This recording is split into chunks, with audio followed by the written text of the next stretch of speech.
Hello friends, welcome to my channel ITI दोस्त India.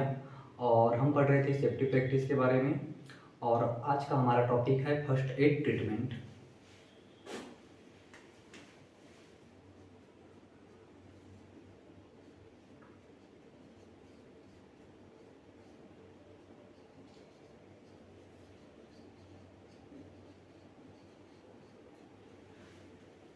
दोस्तों, आज हम पढ़ने वाले हैं प्राथमिक चिकित्सा के बारे में। आपको पता होगा कि यह जो टॉपिक है निम्न में दिया गया है और यह बहुत ही महत्वपूर्ण टॉपिक है। यह उनके लिए भी बहुत बहुत ही इम्पोर्टेंट है जो तैयारी कर रहे हैं, और उनके लिए भी जो तैयारी नहीं कर रहे हैं। यानी कि फर्स्ट एड के बारे में सभी को पता होना चाहिए कि हमारे साथ कोई भी आघात हो जाता है तो हमें उस समय फर्स्ट एड प्राथमिक चिकित्सा कैसे करना है। तो ये वीडियो आखिर तक देखें। पेपर के उद्देश्य से तो देखिए ही, क्योंकि पेपर में भी क्वेश्चन पूछे जाते हैं, लेकिन ऐसे आपका जनरल पर्पज भी होना चाहिए इस वीडियो को देखने के लिए। तो चलिए, एक छोटा सा टॉपिक है लेकिन बहुत ही महत्वपूर्ण है, लास्ट तक बने रहिए। तो प्राथमिक चिकित्सा का अर्थ होता है दोस्तों,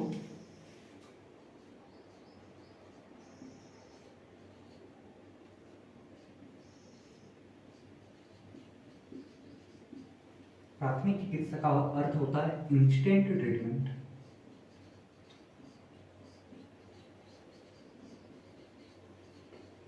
कुछ भी घटना घटित होने पे या कुछ भी इंजरी वगैरह होने पे पेशेंट को या विक्टिम को तुरंत उपचार देना क्या कहलाता है? प्राथमिक चिकित्सा कहलाता है। डॉक्टर के आने से पहले आप मान लीजिए, आप और आपका साथी कहीं पे काम कर रहे हैं, उसका कहीं पे मान लीजिए कि कट गया है, इंजरी हो गई है, उसके हाथ से खून बह रहा है, उस समय आप क्या प्राथमिक चिकित्सा करेंगे? आपको ये सारी चीज़ें पता होना चाहिए, ठीक है। तो इंस्टेंट ट्रीटमेंट क्या कहलाता है? फर्स्ट प्राथमिक चिकित्सा कहलाता है। अब मान लीजिए विद्युत आघात की गंभीरता, हमेशा याद रखना है कि जो विद्युत आघात की गंभीरता, विद्युत आघात इसका मतलब होता है इलेक्ट्रिक शॉक। इलेक्ट्रिक शॉक की गंभीरता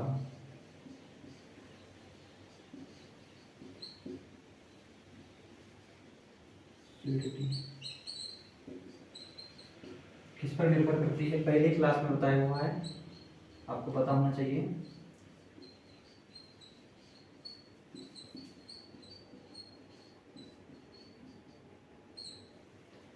ठीक है, शरीर में प्रवाहित हुई धारा,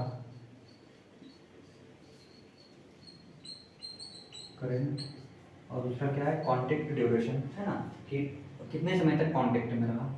तो इसमें लिख लो कांटेक्ट ड्यूरेशन।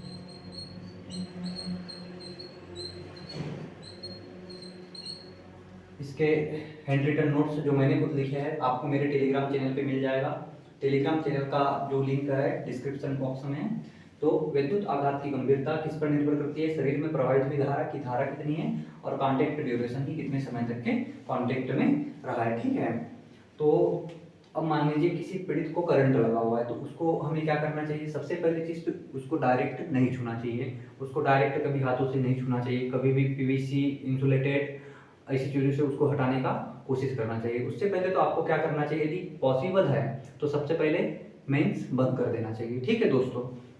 तो और दूसरा है, यदि पीड़ित मान लो ऊंचाई पर है तो उसको गिरने से देखो, ठीक है, उसका यानी कि इलेक्ट्रिक सप्लाई तो हमने बंद कर दिया, लेकिन ऊंचाई पे काम कर रहा है, यदि वो गिर सकता है तो उसके लिए भी उपाय करना चाहिए। क्योंकि यदि ऊंचाई पे काम कर रहा है, हम उसको विद्युत आघात से तो बचा लेंगे, लेकिन उसके बाद उसको गिरने से कैसे बचाएंगे? तो इसके लिए भी एक उपाय करना चाहिए, ठीक है। उसके बाद क्या करना चाहिए? पीड़ित की ब्रीथिंग, ठीक है, यानी कि श्वास और पल्स रेट।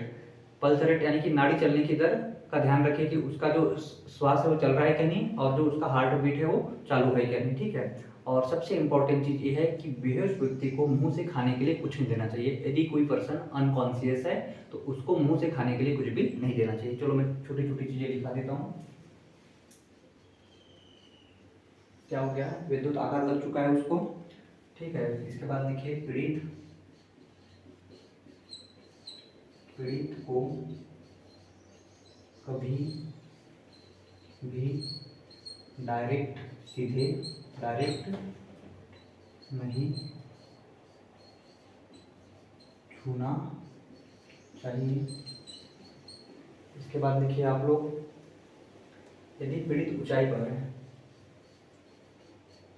यदि पीड़ित ऊंचाई पे है, ऊंचाई पर है, तो उसे गिरने से बचाना चाहिए। तो उसे गिरने से बचाना चाहिए। मैं साइड हो जाता हूँ, आप लोग इतना लिखिए वीडियो रोक के, फिर मैं मिटा दूंगा।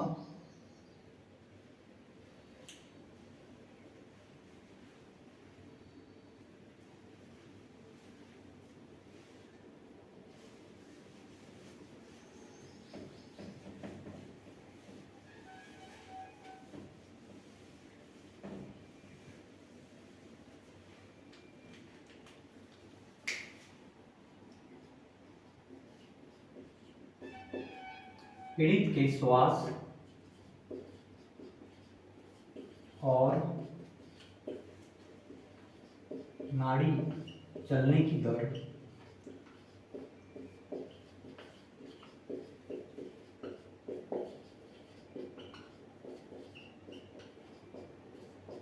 पीड़ित के श्वास और नाड़ी चलने के दर पर ध्यान देना चाहिए। It means breathing and pulse rate. Okay, अगला लिखिए, क्या लिखा जो कॉमन कि यदि पीड़ित ऊंचाई पर है तो उसे गिरने से बचाना चाहिए। पीड़ित विक्टिम को मुंह से खाने के लिए कुछ नहीं देना चाहिए।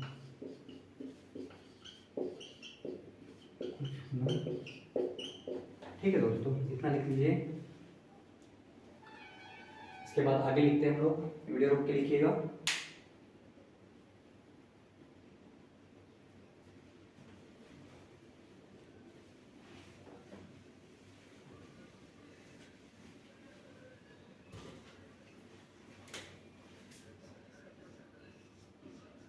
प्राथमिक उपचार का अर्थ है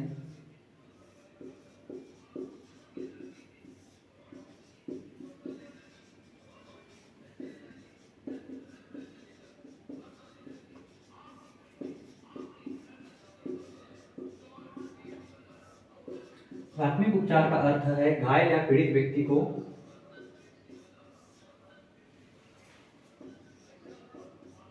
तुरंत उपचार देना,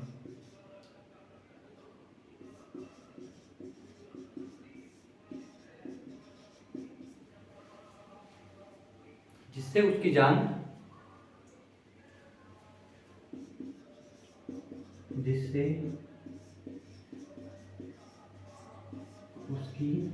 जान बचाने के लिए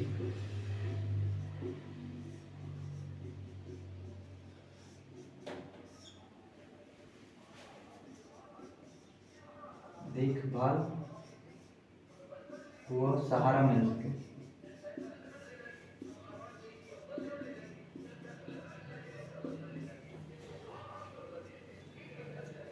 ठीक है दोस्तों, इतना लिखिए। इसके बाद आगे लिखाता हूँ, वीडियो रोक लीजिए आप लोग।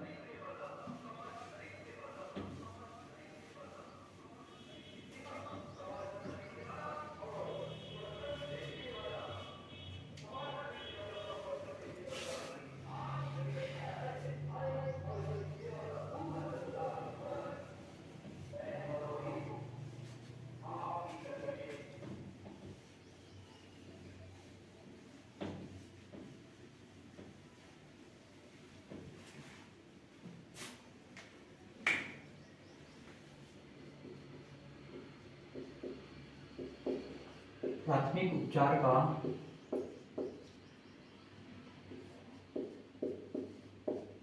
उपचार का मुख्य बिंदु 3 महत्वपूर्ण तथ्यों पर आधारित है।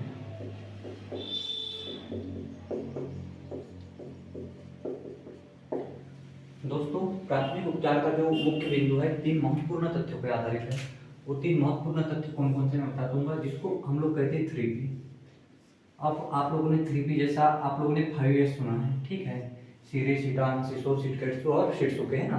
तो वैसे ही आपका एक 3P भी होता है, इसी को हम लोग 5P भी कहते हैं। बस इसमें 2 टर्म और बढ़ जाते हैं ना। तो आपको मैं बताऊंगा कि 3P क्या होता है, ठीक है।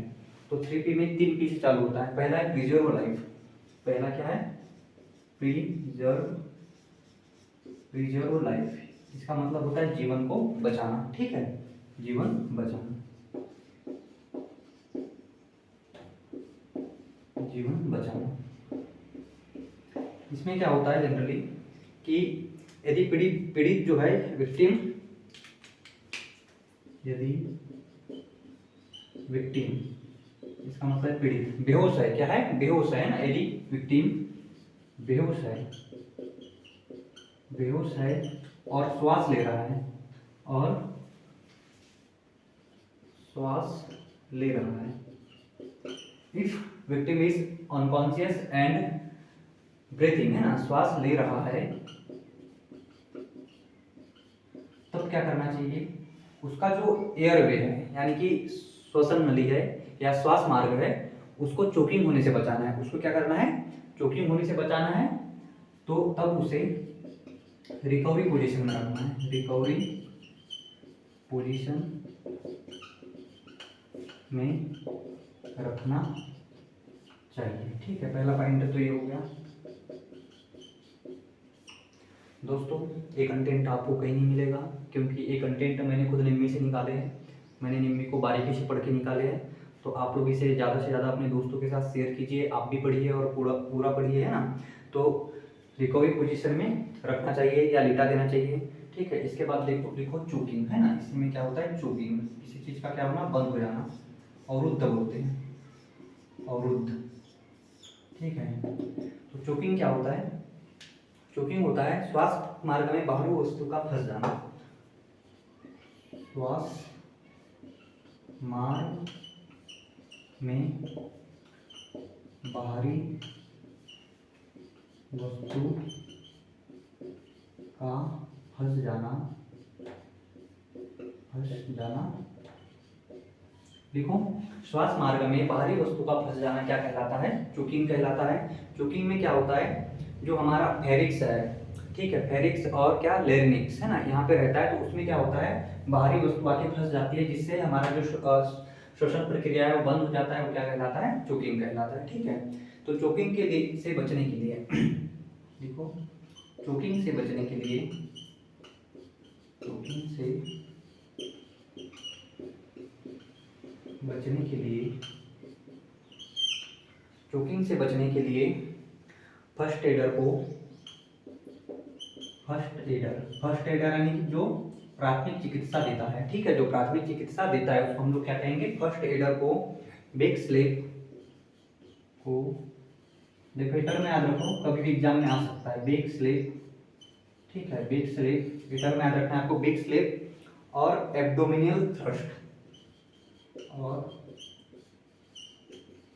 एब्डोमिनल थ्रस्ट, ठीक है, एब्डोमिनल थ्रस्ट, बेक स्लेप और एब्डोमिनल थ्रस्ट की दोहरी प्रक्रिया सिखाई जाती है, कि दोहरी प्रक्रिया सिखाई जाती है। एक्सप्लेन कर दे रहा हूँ कि सिखाई जाती है।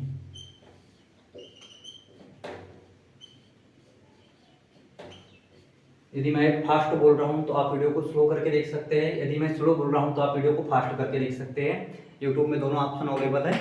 तो देखिए चोकिंग से बचने के लिए फर्स्ट एडर यानी कि जो प्राथमिक चिकित्सा देता है वो बेक स्लेप, ठीक है, और एब्डोमिनल थ्रस्ट की दोहरी प्रक्रिया सिखाई जाती है, डबल प्रोसेस सिखाई जाती है। एक प्रकार का मेथड है, ठीक है, एक प्रकार का मेथड है। जैसे आपने सिल्वेस्टर विधि पढ़ा, जैसे आपने शेफर विधि पढ़ा, जैसे आपने माउथ टू माउथ पढ़ा, जैसे आपने क्या पढ़ा? माउथ टू नोज पढ़ा, ठीक है, आर्टिफिशियल ब्रीथिंग के लिए। तो वैसे ये भी क्या है? एक प्रकार का मेथड है, बेक स्लेप और एब्डोमिनल थ्रस्ट है। यदि हमारा जो एयर है, ठीक है, जिससे हम सांस नहीं ले पा रहे, यदि वो अवरुद्ध हो जाता है, चोक हो जाता है, तो उसके लिए दोहरी प्रक्रिया सिखाई जाती है। इससे उसका क्या होता है कि जो एयर मार्ग है वो क्या हो जाता है? खुल जाता है ना दोस्तों।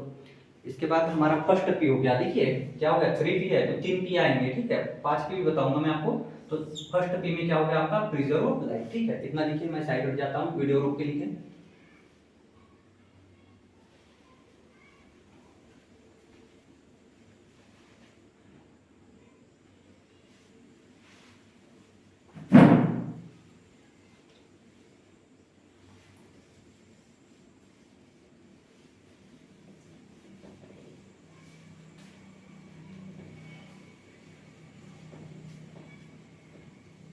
दूसरा है दोस्तों, दूसरा पी में है आपका प्रिवेंट फर्दर हार्म, ठीक है। आपका क्या है, आगे होने वाली क्षति को रोकना, आगे होने वाली क्षति को रोकना। इसमें क्या होता है दोस्तों, जैसे आगे होने वाली क्षति क्या है, जैसे मान लीजिए किसी को इंजरी लगा है, किसी को इंजरी हो गया है, ठीक है, तो उससे क्या हो रहा है, रक्त बहाव हो रहा है, क्या हो रहा है, रक्त बहाव है, तो रक्त बहाव को रोकना, मान लीजिए, चलिए रक्त बहाव को रोकना, ये किसमें आ जाएगा, प्रिवेंट फर्दर हार्म, ठीक है। तो रक्त बहाव को रोकना कैसे रोक सकते हैं, उसमें दबाव डालना, तो रक्त बहाव को रोकने के लिए उसमें दबाव डालना।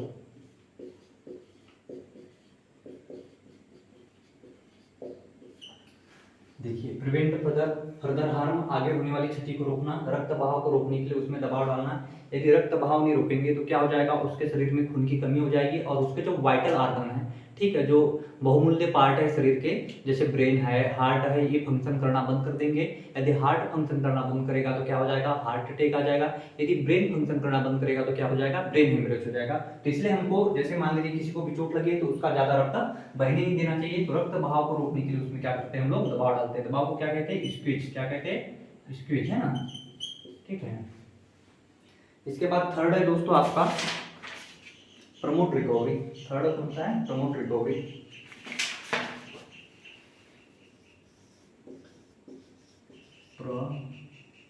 प्रमोट रिकवरी है ना, प्रमोट रिकवरी। अब क्या करना है, सबसे पहले आपने क्या किए, उसके लाइफ को बचाने की कोशिश की, उसके बाद आपने उसको क्या किया, प्रिवेंट फर्दर हार्म, आगे होने वाली क्षति से बचाए। अब क्या कर रहे हैं, प्रमोट रिकवरी, है ना, उसके स्वास्थ्य लाभ को बढ़ावा देना कि वो जल्द से जल्द रिकवर कैसे करे, स्वास्थ्य लाभ को बढ़ावा देना, ठीक है।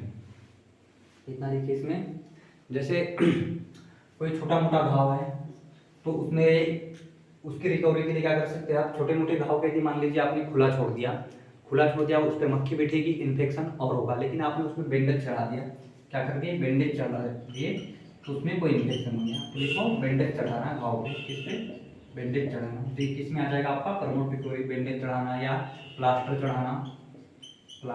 चढ़ाना। तो हमने 3P के बारे में पढ़ लिया दोस्तों। पहला है प्रिजर्व लाइफ, दूसरा है प्रिवेंट फर्दर हार्म और तीसरा है प्रमोट रिकवरी। तो यही क्या कहलाते हैं, 3P कहलाता है। एक 3P होता है, एक 3C होता है, वो भी बताऊंगा मैं आगे आप लोगों को कि 3P क्या है, 3C क्या है, 5S क्या है, सब पढ़ेंगे दोस्तों हम लोग। बस सब्र बना के रखिए और डेली क्लास देखिए। मैं डेली आधे आधे घंटे की क्लास डालता हूँ, तो आपको डेली देखना है। साथ ही दोस्तों चैनल को प्लीज सब्सक्राइब जरूर करें दोस्तों, बहुत ही कम सब्सक्राइबर है मेरे, 50 से भी कम है, तो थोड़ा सा आगे बढ़ने में सपोर्ट करें आप लोग। इतना लिखिए, मैं साइड बढ़ जाता हूँ, फिर आगे पढ़ेंगे।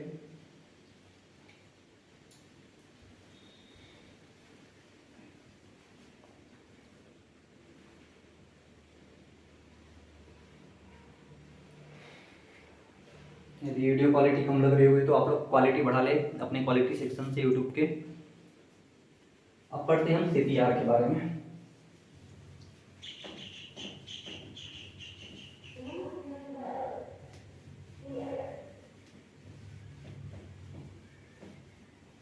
हम पढ़ेंगे CPR के बारे में कि CPR क्या होता है। CPR इसका फुल फॉर्म होता है कार्डियो पल्मोनरी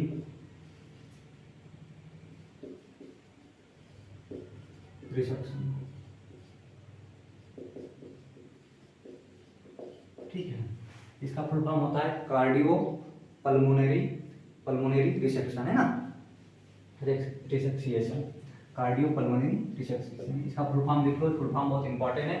दूसरा चीज इसमें क्या होता है ना कि जब पेशेंट एकदम लास्ट स्टेज पर रहता है और वो श्वास वगैरह लेने में उसको जब दिक्कत जाती है, तब उसके सीने पे दबाव डाला जाता है। एक बहुत ही यानी कि हाईली वो स्किल है कि हर कोई नहीं कर पाता। अच्छे से ट्रेनिंग दिया जाता है किसके द्वारा, रेड क्रॉस सोसाइटी के द्वारा या हॉस्पिटल में डॉक्टरों को उसके जो दोनों फेफड़े हैं उस पर पुश किया जाता है, उसको कहते हैं कार्डियो पल्मोनरी रिसेक्शन, है ना। तो इसे कहते हैं हम लोग सीपीआर। बस आप लोग फुल फॉर्म याद रखिए, इतना ही काफी है। इसके बाद करेंगे हम ABC of first aid. ABC of first aid की फर्स्ट एड में एबीसी क्या है, फर्स्ट एड में एबीसी क्या है। तो सबसे पहले तो ए से क्या होता है, एयरवे। क्या होता है, एयरवे। इसमें होता है कि वायु मार्ग जो है क्लियर होना चाहिए।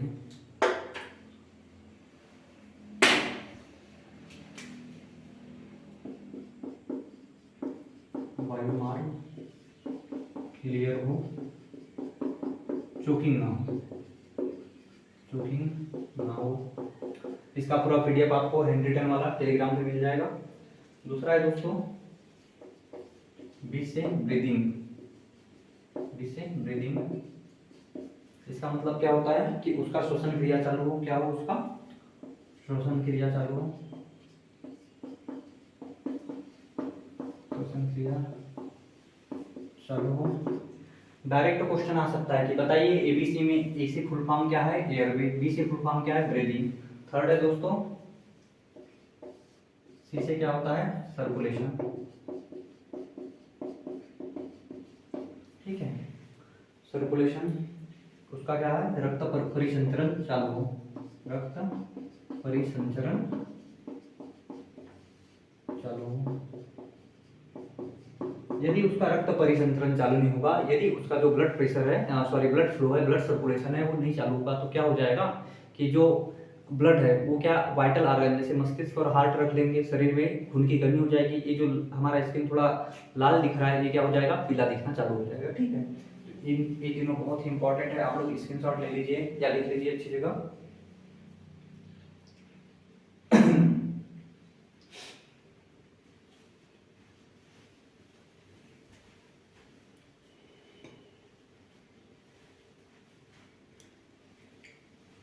इसके बाद हम पढ़ेंगे दोस्तों कि यदि कुछ भी इंसिडेंट हो जाता है हमको क्या करना है। यदि मान लीजिए कुछ भी इंसिडेंट हो जाता है तो हम क्या कर सकते हैं।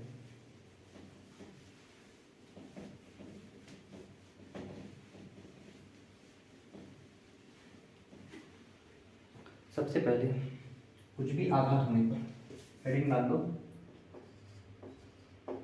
कुछ भी आघात होने पर आपको क्या करना है। सबसे पहले तो वो डायलॉग सुने होंगे आपने, घबराना नहीं है। क्या नहीं करना है, घबराना नहीं है। तो सबसे पहले नॉट टू गेट पैनिक, है ना, नॉट टू गेट पैनिक। क्या है, घबराना एक ऐसी भावना है, घबराना एक ऐसी भावना है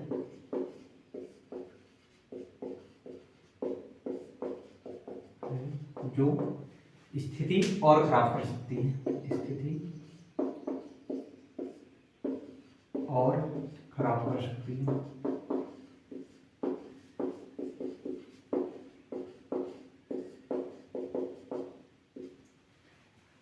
घबराना एक ऐसी भावना है जो स्थिति और खराब कर सकती है। ठीक है, तो कुछ भी हो जाए सबसे पहले आपको घबराना नहीं है। दूसरा क्या करना है, कॉल मेडिकल इमरजेंसी। दूसरा क्या है, कॉल मेडिकल इमरजेंसी, चिकित्सीय सहायता के लिए आपको बुलाना है। तीसरा क्या करना है, तीसरा आपको करना है कि चोट नहीं पहुंचाना है किसी को भी। ठीक है, उसको और अधिक हार्म नहीं करना है। चौथा क्या है, देखो चौथा है सराउंडिंग जो है अच्छा बना कर रखना है, यानी कि आसपास का जो माहौल है थोड़ा अच्छा बना कर रखना है। ठीक है, ऐसा वर्स नहीं बनाना है, खराब नहीं बनाना है। तो देखो सराउंडिंग सराउंडिंग ली वाइटल लोड, ठीक है, कि आसपास का माहौल कैसा है इस पे भी निर्भर करता है। इसके बाद है आपका रीएश्योरेंस, ठीक है, ये अच्छा टर्म है कि रीएश्योरेंस से क्या है, एग्जाम में पूछ सकता है। REA रीएश्योरेंस, इसका मतलब होता है पुनः आश्वासन, पुनः आश्वासन से लिखता हूँ, पुनः आश्वासन कि जो विक्टिम है, जो पीड़ित है, जिसके साथ घटना घटी हुई है, उसको क्या करना है, उससे बातचीत करके बढ़ावा देते हुए, ठीक है। घायल व्यक्ति से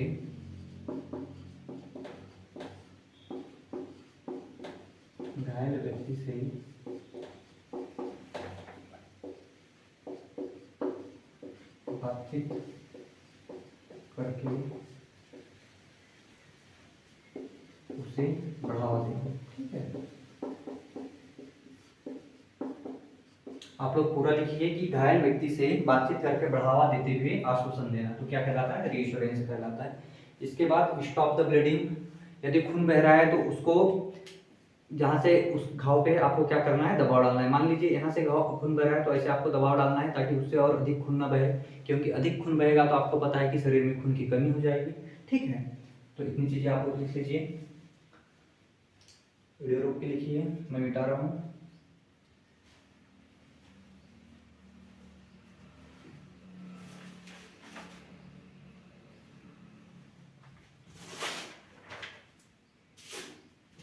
अब हम पढ़ेंगे दोस्तों सबसे इम्पोर्टेंट टर्म है और एग्जाम में आ भी चुका है, बहुत सारे एग्जाम में आ चुका है अभी तो।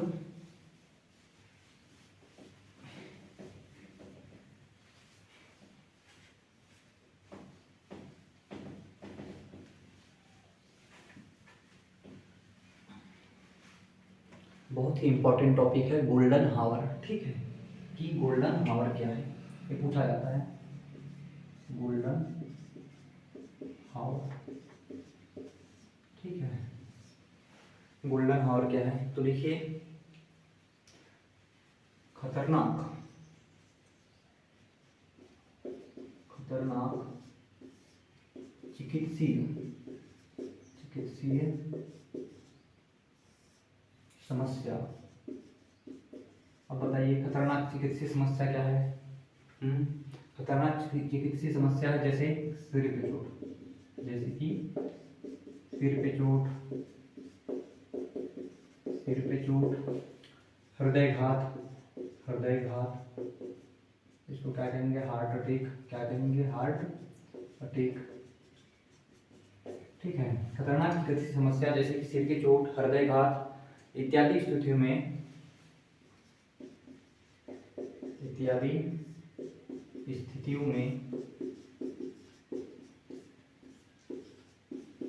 शुरू के 30 मिनट बहुत ही महत्वपूर्ण होते हैं,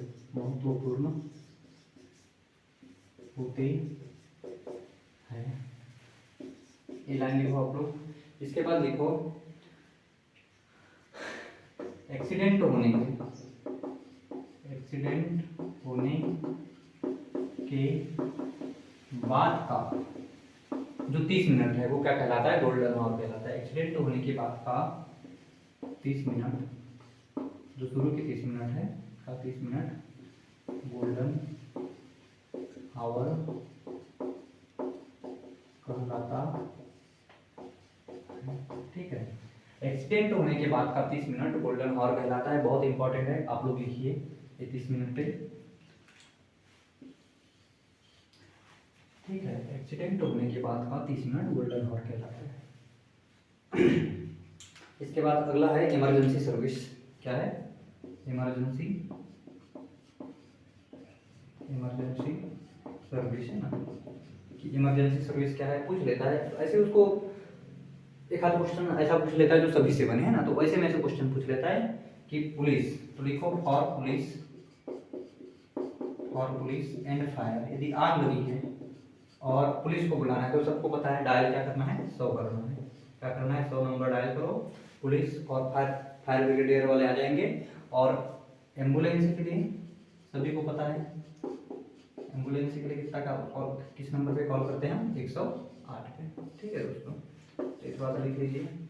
निम्न में दिया है इसलिए लिखा रहा हूँ, मैं साइड पे जाता हूँ, स्क्रीनशॉट ले लीजिए।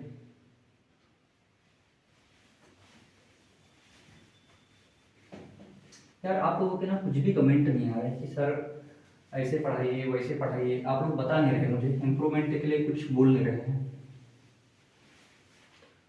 आज ये मेरा 5वां लेक्चर है, ठीक है, लेकिन आप लोग कुछ, किसी का भी कुछ भी कमेंट नहीं आ रहा है कि सर वॉइस में दिक्कत है या फिर वीडियो में दिक्कत है, तो कुछ बताइए ताकि मैं इम्प्रूवमेंट कर सकूँ, या मैं कैमरा में नहीं देख पा रहा हूँ या जो भी है मुझे बताइए। अगला है अपना ट्रीट सॉक।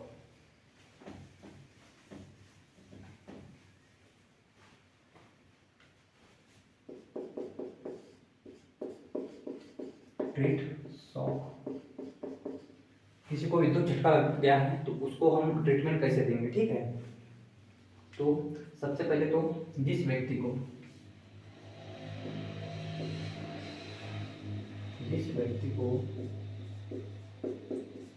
विद्युत झटका लगता है, झटका लगा है, उसका शरीर कैसा हो जाएगा? उसका शरीर ठंडा पड़ जाता है, उसका शरीर ठंडा पड़ जाता है, कूल्ड हो जाता है, ठीक है। अच्छा क्यों होता है? उसको इलेक्ट्रिक शॉक लगा, उसको तो गर्म रहना चाहिए, ठंडा क्यों पड़ जाता है? देखिए इलेक्ट्रिक शॉक जब लगता है ना तो हमारे जो शरीर का सर्कुलेशन है वो धीमा हो जाता है, ठीक है। देखिए जब हम अपने हाथों को, हमारे हाथ है अभी कम गर्म है, जब हम अपने हाथों को टच करते हैं यानी कि लगड़ते हैं, ठीक है, तब गर्म हो जाता है। तो जब हमारे शरीर में ब्लड फ्लो होता है, जब हमारे शरीर में क्या होता है, ब्लड फ्लो होता है तो गर्म रहता है। आप बताइए जब ब्लड फ्लो होगा ही नहीं, पूरा जो ब्लड है सर्कुलेशन स्लो हो जाएगा, तो इसलिए क्या हो जाता है, शरीर ठंडा पड़ जाता है। अब बताइए जब ब्लड फ्लो हो ही नहीं रहा है, ब्लड कहीं जाके रुक गया है या कम हो रहा है, तो हाथ क्या हो जाएगा, हमारा जो पूरा बॉडी है वो पीला पड़ जाएगा। तो इसको कह सकते हैं आप लोग कि बॉडी जो है, और लिखो उसके बाद उसका शरीर ठंडा पड़ जाता है, और होठ, लिप्स तथा चेहरा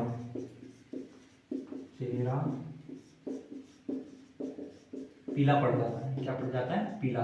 और निम्न ने एक टर्म दिया है इसके लिए, पेल। क्या टर्म दिया है? पेल, PALE, ठीक है। तो कहीं आपको ऑब्जेक्टिव में आ जाए कि जिस व्यक्ति को विद्युत झटका लगता है उसका शरीर ठंडा पड़ जाता है और होठ तथा चेहरा कैसे हो जाता है, और कहीं पे पेल या पीला लिखा रहे तो ये करना है, तो पेल पीला हो जाता है।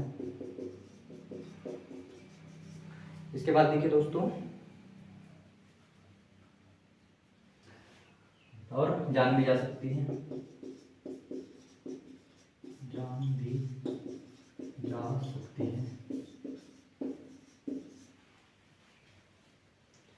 ठीक है। इसके बाद देखिए अनकॉन्शियस, क्या लिखेंगे? अनकॉन्शियसनेस,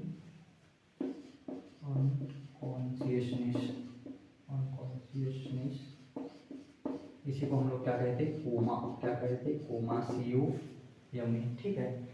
बेहोशी की हालत को कोमा कहते हैं। सबसे पहले तो लिखिए आप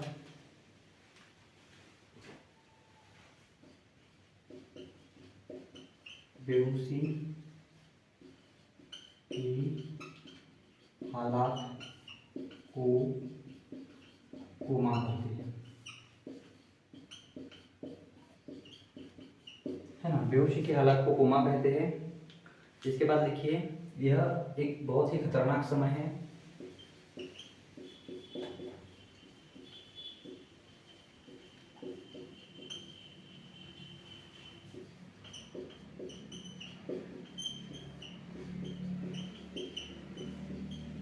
बहुत ही खतरनाक समय है, जब पीड़ित जो है यानी कि विक्टिम है ना, पीड़ित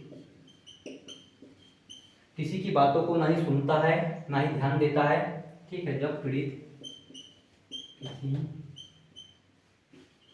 किसी की बातों को ना ही ध्यान देता है,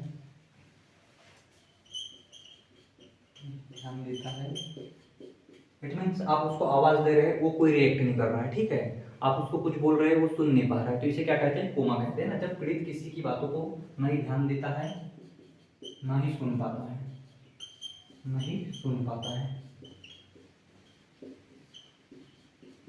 लेकिन उसका जो ब्रीदिंग है, उसका जो ब्रीदिंग है वो चलते रहता है, ठीक है।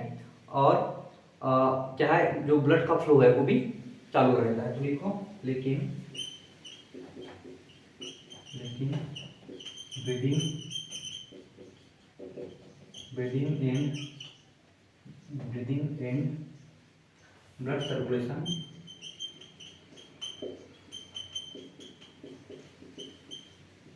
चालू रहता है।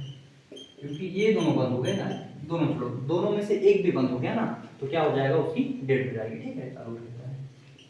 ऊपर से मिटा दे रहा हूँ मैं।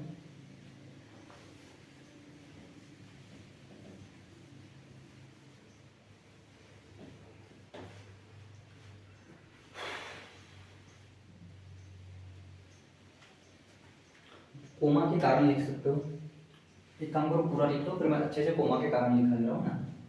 वीडियो रोक के लिख लीजिए।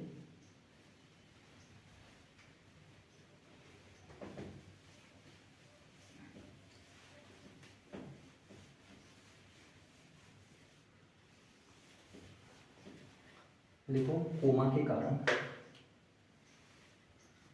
COMA, कोमा के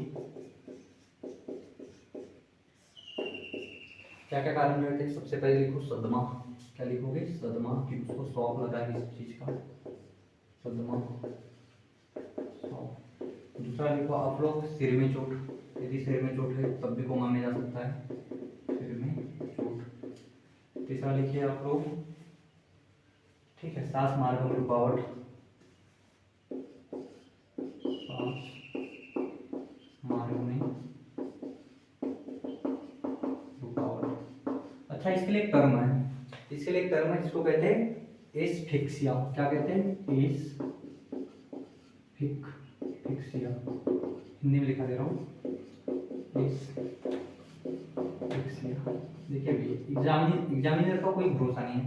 पिछले बार सब biological hazard, physiological hazard, physical hazard, chemical hazard पूछा था एमपीटीयू में, कुछ भी पूछ सकता है क्योंकि निम्न में दिया है कि बताइए कि एस्फिक्सिया क्या है। तो सांस मार्ग में रुकावट को क्या कहते हैं, एस्फिक्सिया कहते हैं। इसके बाद और क्या कारण है कोमा का, हार्ट अटैक। क्या है, हार्ट अटैक। इसके बाद और क्या कारण है, स्ट्रोक, ठीक है। इसके बाद क्या हो सकता है, रक्त की कमी हो सकती है उसको, रक्त की कमी, ठीक है। आपको पता होगा फीमेल में कितना रहेगा, फीमेल में 10 से 12 ग्राम के आसपास रहता है, ठीक है। और मेल में 12 से 14 ग्राम के आसपास रहता है, बायोलॉजी में आपने पढ़ा होगा, ठीक है। इसके बाद क्या हो सकता है, अच्छा, रक्त की कमी, इसी को क्या कहते हैं, इसको कह सकते हैं हम लोग हेमोरेज। क्या कहते हैं, हेमोरेज, है ना, HAEMORRA, हेमरेज, है ना, क्या कह सकते हैं, हेमरेज। इसके बाद सातवां लिखिए पानी की कमी। पानी की कमी को क्या कहते हैं, डिहाइड्रेशन। क्या कहते हैं, डिहाइड्रेशन। अभी तो गर्मी का टाइम है तो आप लोग पानी पीते रहिए। डिहाइड्रेशन, जब उल्टी और दस्त लगता है तब भी हमें क्या हो जाता है, डिहाइड्रेशन हो जाता है। इसके लिए हम लोग क्या करते हैं, ORS, ठीक है, ORS लेते हैं। इसके बाद है डायबिटीज, इतना स्क्रीनशॉट ले लीजिए, मैं मिटा रहा हूँ।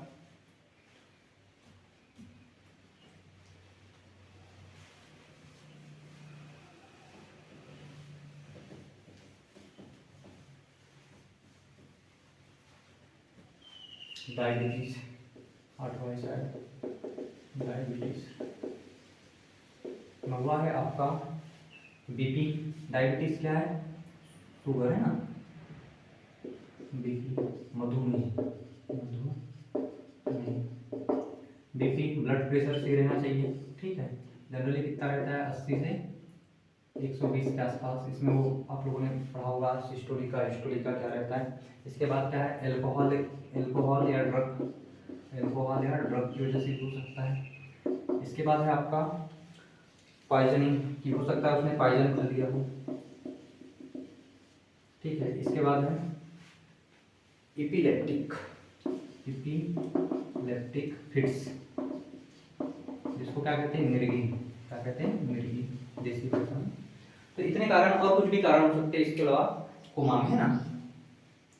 अच्छा ये बताइए, यदि पीड़ित का, विक्टिम का ब्लड ब्लड शुगर कम हो, उसका जो ब्लड शुगर जो है, ठीक है, खून में शर्करा की मात्रा जो है कम हो या ज़्यादा हो, तो आप क्या कर सकते हैं? यदि कम है तो उसको खाने के लिए आप कुछ मीठा या पीने के लिए कुछ मीठा दे सकते हैं। तो लिख सकते हो, यदि विक्टिम का ब्लड शुगर कम है, ठीक है, तो उसको खाने के लिए कुछ मीठा या पीने के लिए कुछ मीठा दे सकते हैं। इसके बाद लिखिए, बेहोश व्यक्ति के सिर के नीचे कभी भी तकिया नहीं लगाना चाहिए।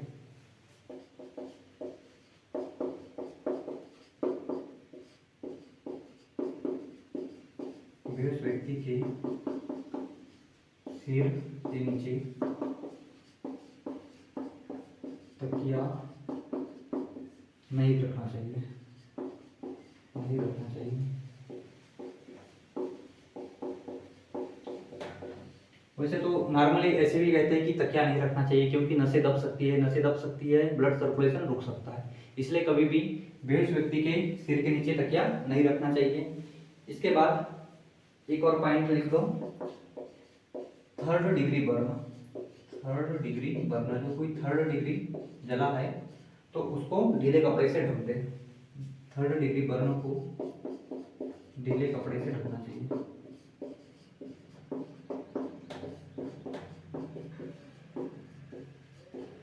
ढकना चाहिए, इतना लिखिए, फिर मैं मिटा दे रहा हूँ। इसके बाद दोस्तों हम पढ़ेंगे ड्रेप के बारे में, DRAP, है ना। अक्सर हॉस्पिटल में लिखा रहता है, आप लोग देखेंगे ड्रेप। पास में गया था एक हॉस्पिटल, तो वहाँ पे बहुत सारी चीज़ें देखने को मिली, मैंने फोटो भी खींच के लाया हूँ बहुत सारी, मैं अपने टेलीग्राम ग्रुप पे ऑलरेडी डाल चुका हूँ।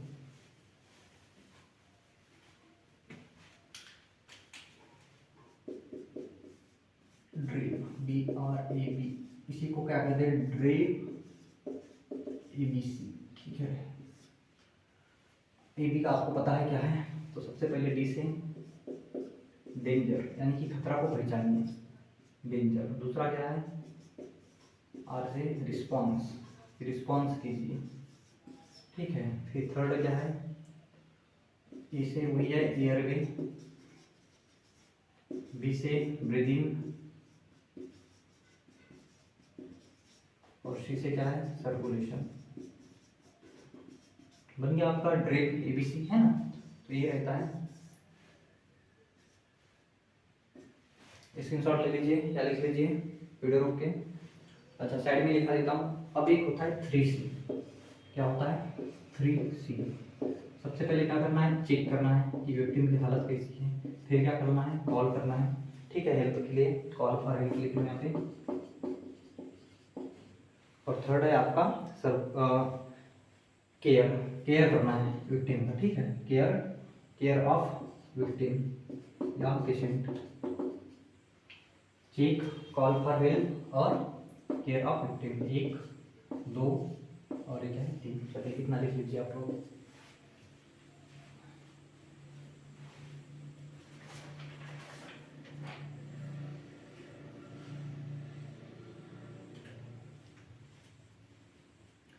दोस्तों आपको यदि क्लास पसंद आ रही है ना, तो वीडियो को लाइक करें, और आपके पास जितने भी टेलीग्राम ग्रुप है और व्हाट्सएप ग्रुप है सभी जगह भेज दें, ताकि ज़्यादा से ज़्यादा लोग फायदा उठा सकें और मुझे भी अच्छी तरीके से सपोर्ट कर सकें, ताकि मैं बेटर कंटेंट दे पाऊँ, बेटर क्वालिटी में दे पाऊँ। दोस्तों अभी तो मेरे पास जो है मैं उसी से वीडियो बना पा रहा हूँ, उसी से लेक्चर रिकॉर्ड कर रहा हूँ मैं।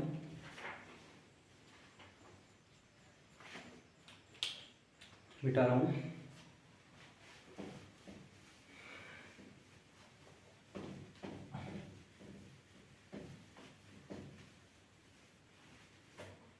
देखिए वैसे तो बहुत से जो है लेक्चर है यूट्यूब पे, लेकिन मैं निम्न पढ़ा रहा हूँ, ताकि यदि कोई भी कंपटीशन में निम्न से क्वेश्चन पूछता है तो आप लोगों से बन पाए, है ना। तो सबसे पहले अब हम पढ़ते हैं अब इलेक्ट्रिक शॉक के बारे में। इलेक्ट्रिक शॉक दोस्तों बस 1 2 लेक्चर और, फिर हम इसके बाद हमारा ये जो सेफ्टी प्रैक्टिस वाला टॉपिक है ये कंप्लीट हो जाएगा, ठीक है। इसके बाद हम नेक्स्ट टॉपिक पढ़ेंगे।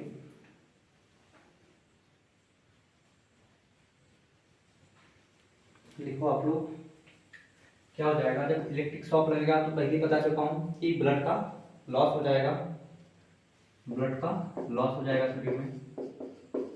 ब्लड का लॉस हो जाएगा, जिससे कमी आ जाएगी ब्लड में, क्या आ जाएगी, कमी आ जाएगी, शरीर में ब्लड में कमी आ जाएगी। और जो बचा रिमेनिंग ब्लड है, जो बचा हुआ ब्लड है वो कहाँ चला जाएगा, वाइटल ऑर्गन में चला जाएगा। ठीक है, जैसे कि वाइटल ऑर्गन क्या है, हमारे किडनी, हार्ट और ब्रेन। ठीक है, तो ऐसी जगह पे चला जाएगा। इस प्रकार जो है, इस प्रकार खून जो है, ठीक है, ब्लड शरीर के अंदर हिस्सों में चला जाएगा, हिस्सों में चला जाएगा।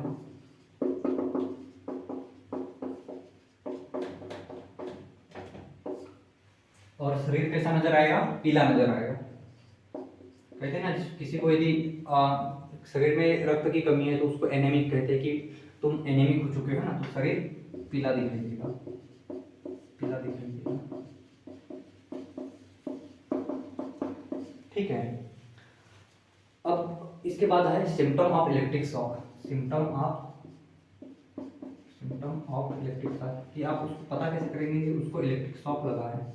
इलेक्ट्रिक शॉक देखो आप लोग, मैं बोल दे रहा हूँ, विद्युत आघात के लक्षण। ठीक है, तो सबसे पहले कि पीड़ित का शरीर जो है पीला पड़ जाएगा, ठंडा हो जाएगा। ठीक है, नाड़ी शुरू में तेज और अंत में क्या हो जाएगा, धीमा हो जाएगा। उसको सांस लेने में कठिनाई होगी। और क्या हो जाएगा, और क्या हो जाएगा, यदि उसके साथ में कोई अटेंडर नहीं है। ठीक है, कोई भी जैसे हॉस्पिटल जाते हैं तो हम एक पेशेंट लेके जाते हैं, यदि आप पेशेंट लेके गए तो आप पेशेंट के क्या अटेंडर है, आप पेशेंट को क्या कर रहे हैं, अटेंड कर रहे हैं ना, उसके बारे में डॉक्टर को बता रहे हैं, उसके आप देख रेख कर रहे हैं, तो वो क्या कहलाता है, अटेंडर कहलाता है ना, मेडिकल टर्म है कि अटेंडर। तो यदि साथ में कोई अटेंडर ना हो तो पीड़ित क्या हो जाएगा, मर जाएगा। इतना चीज आप लोग वीडियो रोक रोक के लिखिए। एक बार फिर से बता दे रहा हूँ मैं, विद्युत आघात के लक्षण क्या है। पीड़ित का शरीर पीला पड़ जाएगा और ठंडा हो जाएगा। दूसरा क्या है, उसको सांस लेने में कठिनाई होगी। उसका जो श्वसन दर है, रेस्पिरेशन रेट है, शुरू में तेज और अंत में क्या हो जाएगा, धीमा हो जाएगा। अगला क्या है, यदि साथ में कोई अटेंडर ना हो तो पीड़ित क्या हो सकता है, मर भी सकता है। ठीक है, अब किसी को इलेक्ट्रिक शॉक लग गया है, उसके लिए आप क्या करेंगे, फर्स्ट एड कैसे लेंगे, तो लिखो आप लोग, इलेक्ट्रिक शॉक से टॉपिक है विद्युत आघात। विद्युत आघात पीड़ित को फर्स्ट एड। सबसे पहले तो उसे गर्म स्थान पे रखें और मेंटल रेस्ट दें। उसको ये नहीं बोलना है कि कुछ लोग कहते हैं टॉर्चर करते हैं, इधर पीड़ित मर के जा रहा है और बोल रहे हैं तेरे को हाथ नहीं लगाना चाहिए था, तेरे को ऐसा नहीं करना चाहिए था, तुझे ऐसा नहीं करना चाहिए था। तो ये सब मेंटल प्रेशर नहीं देना है उसको। तो उसे पीड़ित को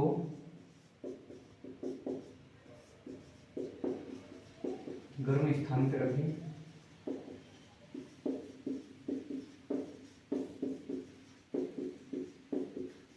और मेंटल रेस्ट दें। इसके बाद है उसे आराम और अच्छा एयर सर्कुलेशन दे, यानी कि आसपास भीड़ नहीं लगाना है, उसे आराम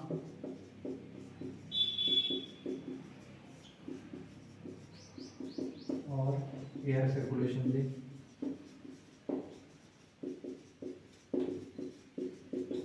अगला है दोस्तों क्या, किसी को सहायता के लिए बुलाना है। मान लीजिए आप दो लोग हैं, एक को कुछ हो चुका है तो उसके बाद आप करना है, किसी को सहायता के लिए बुलाना है, किसी को सहायता के लिए बुलाए, सहायता के लिए बुलाए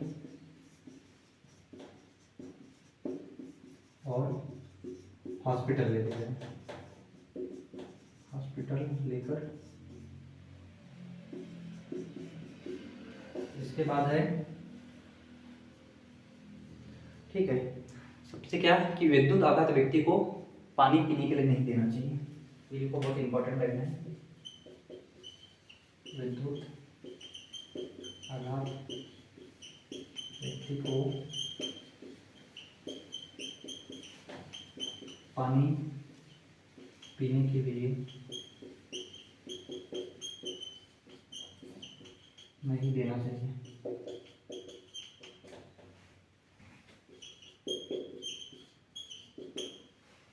ठीक है दोस्तों, और क्या एक लाइन लिखो कि कुछ भी होता है ना तो तुरंत उपचार, यानी कि प्रॉम्प्ट ट्रीटमेंट इज इसियल, तुरंत इसेंशियल, तुरंत उपचार क्या है, आवश्यक है। ठीक है, इसके बाद लिख लो आप लोग।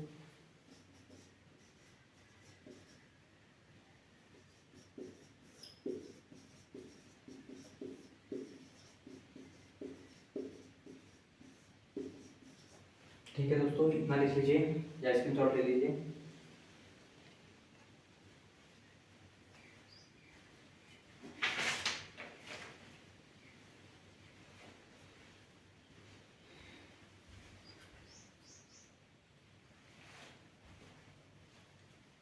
दोस्तों आज के लिए इतना ही। अगले टॉपिक में हम पढ़ेंगे वेस्ट मैनेजमेंट, उसके बाद पीपी, फिर नेशनल इलेक्ट्रिकल कोड 2011 और लिफ्टिंग एंड मूविंग टेक्निक। इसमें हमारा जो है सेफ्टी प्रैक्टिस कंप्लीट हो जाएगा। तो मैं ट्राई करूंगा कि अगले एक या दो वीडियो में मैं कंप्लीट कर दूं। लेकिन अगला टॉपिक जो है नया है, वेस्ट मैनेजमेंट, जो आजकल खूब पूछा जा रहा है एग्जाम में और बहुत ही इंपॉर्टेंट है दोस्तों। तो आप ये देखिए, दोस्तों के साथ शेयर कीजिए, वीडियो को लाइक जरूर कीजिए और चैनल को सब्सक्राइब जरूर कीजिए ताकि मुझे सपोर्ट मिल सके। थैंक यू दोस्तों।